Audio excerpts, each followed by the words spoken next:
Welcome to Star Bios, the podcast where we delve into the fascinating lives of entertainment legends.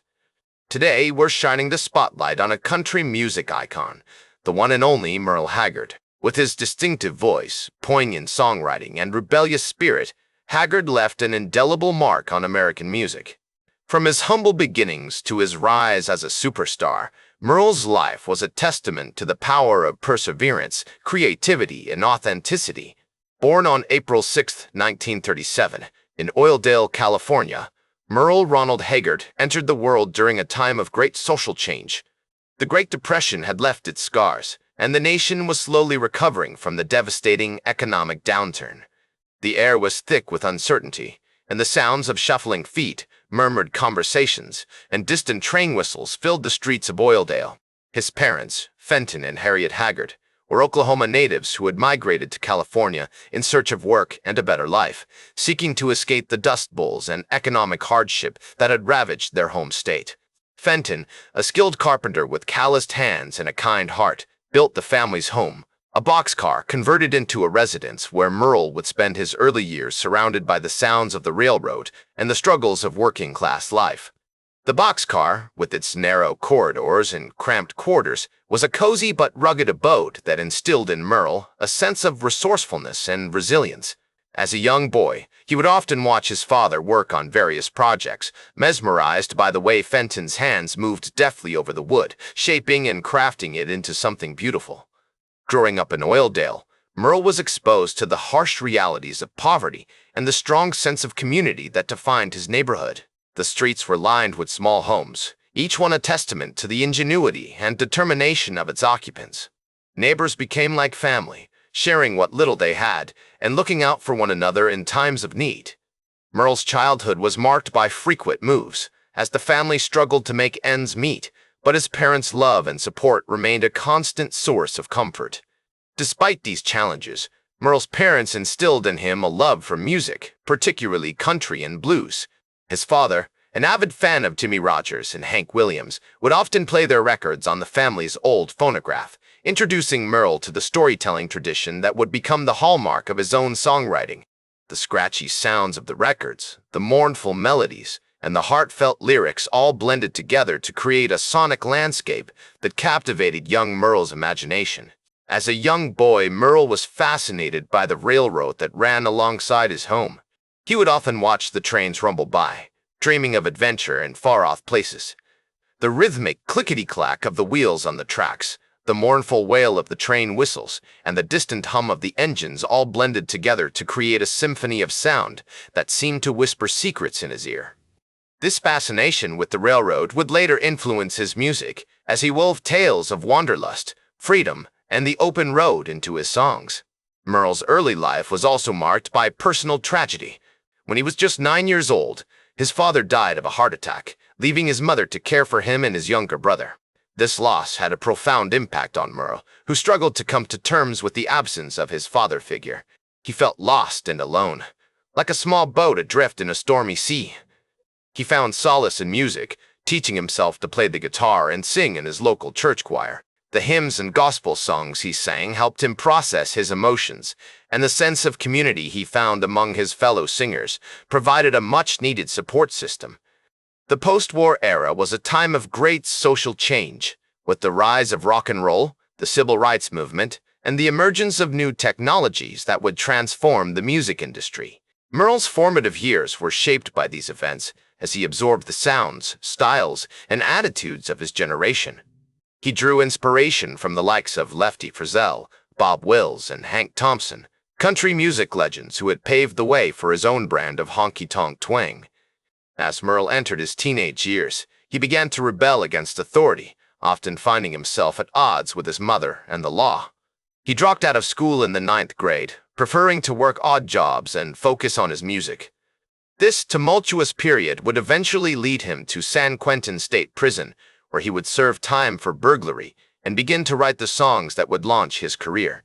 As Merle navigated the turbulent landscape of his teenage years, his love for music became an anchor, a constant source of comfort and expression. The sounds of Hank Williams, Sr. and Lefty Frizzell filled his room, their haunting melodies and poignant lyrics speaking directly to his soul. He began performing in local bars and clubs, honing his craft and developing a unique sound that blended traditional country with a hint of rebellion, reflecting the turmoil and restlessness of his own life. The dimly lit stages, smoke-filled rooms, and rough-around-the-edges crowds became Merle's proving ground, where he tested his mettle as a performer and refined his distinctive voice. His music was a reflection of his surroundings, the dusty, sun-scorched landscapes of California's Central Valley, the hardships faced by the working class, and the struggles of growing up poor and unprivileged. In 1957, at the age of 20, Merle's life took a dramatic turn when he was arrested for burglary and sentenced to 5 years in San Quentin State Prison. This period of incarceration would prove to be a pivotal moment in his life, as he began to write songs that reflected his experiences and emotions. The harsh realities of prison life, the cold, unforgiving walls, the strict rules, and the constant struggle for survival, seeped into his music, lending it a sense of authenticity and grit. It was during this time that Merle befriended fellow inmates who shared his passion for music, including a young man named Carol Chessman, who would later become infamous for his own crimes. These unlikely friendships helped shape Merle's perspective on life, introducing him to new ideas, experiences, and ways of thinking. Carol Chessman, in particular, had a profound impact on Merle. A fellow inmate with a troubled past, Chessman was a complex, charismatic figure who would later become the subject of much controversy and debate. Their conversations, which often revolved around music, literature, and philosophy, broadened Merle's horizons and encouraged him to think critically about the world around him. As they shared stories, songs, and dreams, Merle began to see the world in a different light, as a place of both beauty and ugliness, where freedom and redemption were always within reach. After serving 2.5 years, Merle was released from prison in 1960, determined to pursue a career in music. The experience had changed him, tempering his rebellious spirit with a newfound sense of purpose and direction. He began performing in local bars and clubs once again, eventually landing a recording contract with Tally Records. In 1962, he released his debut single, Singing My Heart Out, which, although not a major commercial success, helped establish him as a rising talent in the country music scene. The early 1960s were a time of great change and upheaval in America. The civil rights movement was gaining momentum, the Cold War was escalating, and social norms were being challenged. Merle's music reflected this turmoil, addressing themes of love, heartache, and social commentary with a raw, unflinching honesty.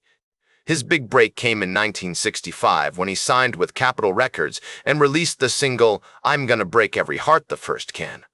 However, it was his 1966 release, Okie from Muskogee, that catapulted him to national fame. Written during a time of great social upheaval, the song's patriotic and conservative themes resonated with many Americans, particularly in the rural South. The song's success was meteoric, reaching #1 on the Billboard country charts and staying there for 4 weeks. As Merle's star continued to rise, he found himself at the forefront of the Bakersfield sound, a subgenre of country music characterized by its rootsy, honky-tonk style.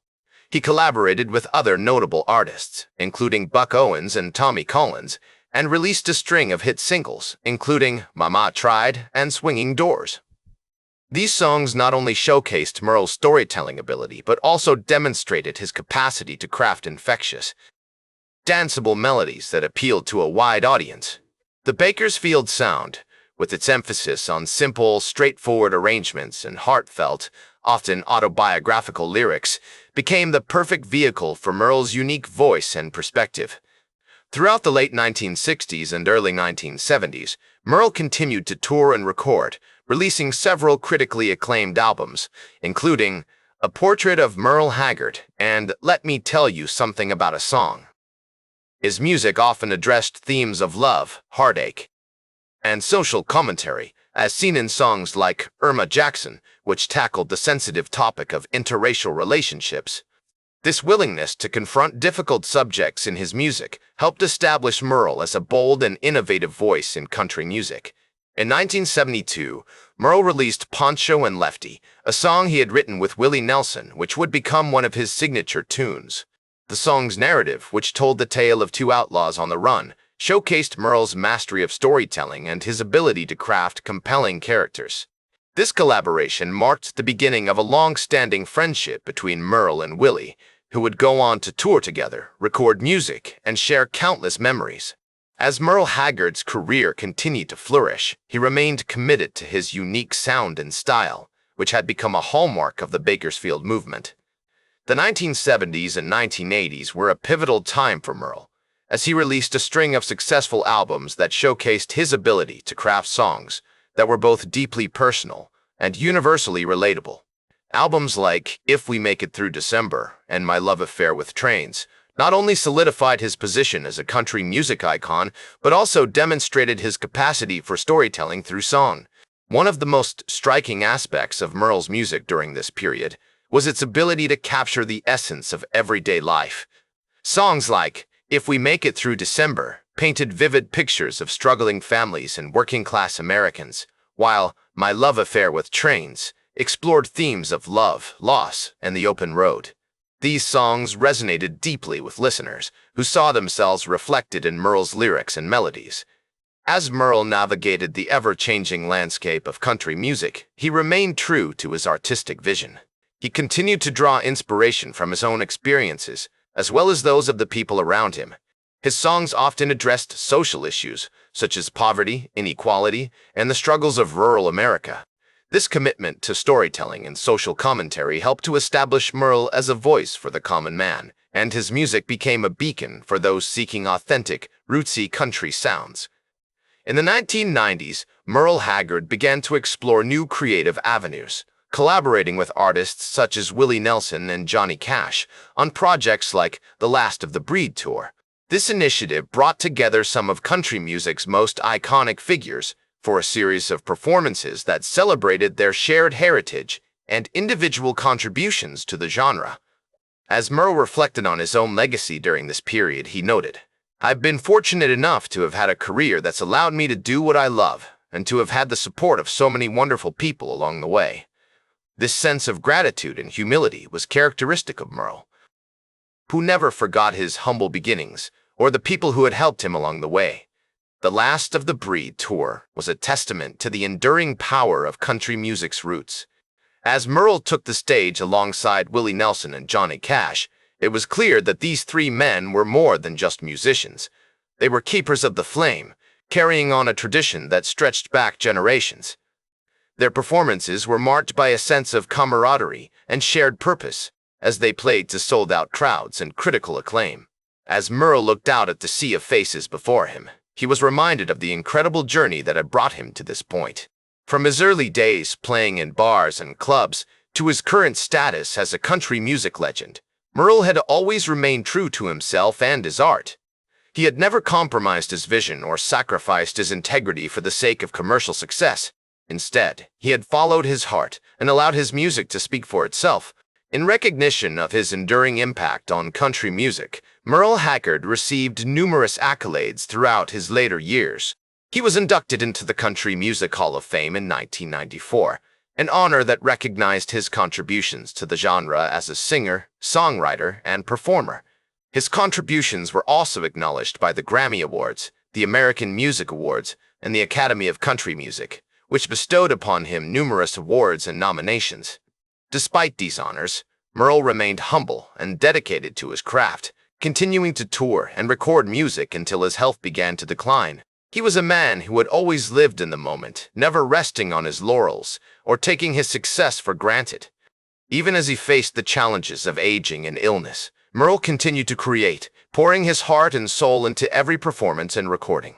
Merle Haggard passed away on April 6, 2016, at the age of 79, leaving behind a legacy that is still felt deeply in the world of country music. His influence can be heard in the work of countless artists who have followed in his footsteps, from Emmylou Harris and Dolly Parton to modern-day performers like Chris Stapleton and Casey Musgraves. As a testament to his enduring impact, Merle's music remains widely popular, with songs like Okie from Muskogee and Mama Tried continuing to resonate with audiences around the world. Through his unique blend of traditional and innovative styles, Merle created a body of work that continues to inspire and influence new generations of artists and fans alike. That's all for today's Star Bios. Remember to like, share, and subscribe. And until next time, I'm Casey Gold reminding you to keep shooting for the stars.